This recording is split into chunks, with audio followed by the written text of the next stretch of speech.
Today's topic is fetal skull. In fetal skull, we need to know about the bones of fetal skull, sutures, fontanelles, areas and diameters of fetal skull. So let's start. This is a fetal skull. Okay. We need to hold it like, put your finger here and one finger thumb is here, like that only. Okay. So let's start with the bones. Let's see. There are two frontal bones and here are two parietal bones. These are two parietal bones. One is occipital bone, this one, and there are two temporal bone, right? And one thing is that there is two frontal bone, but these frontal bones are fused together after the age of 8 years. Next is sutures. Sutures are the membranous space between the bones. Sutures help in molding during labor. This is frontal suture between two frontal bones. One sagittal sutures between two parietal bone. This one is called coronal suture between the frontal bone and parietal bone.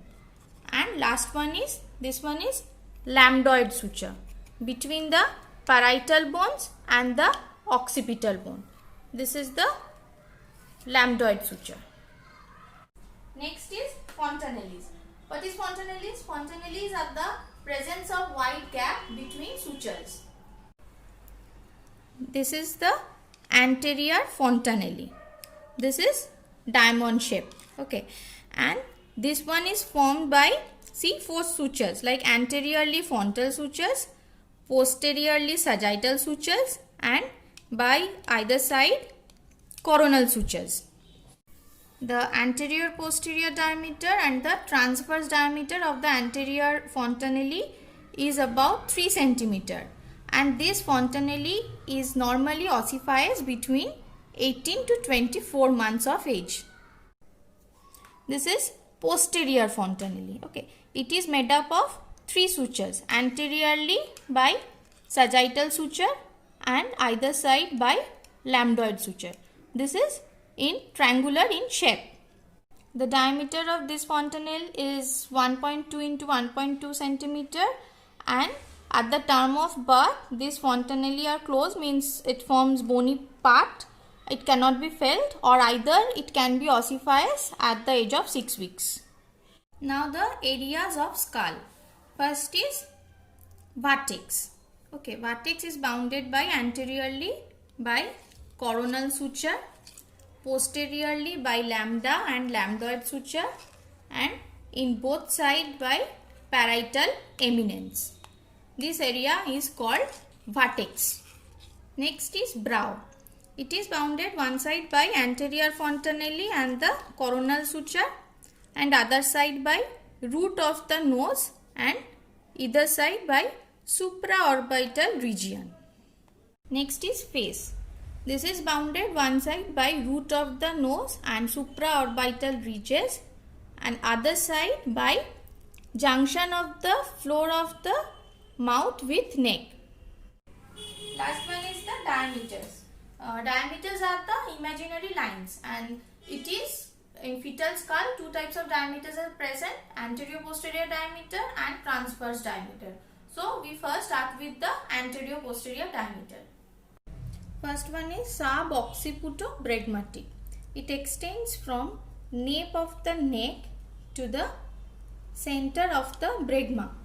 This is 9.5 cm.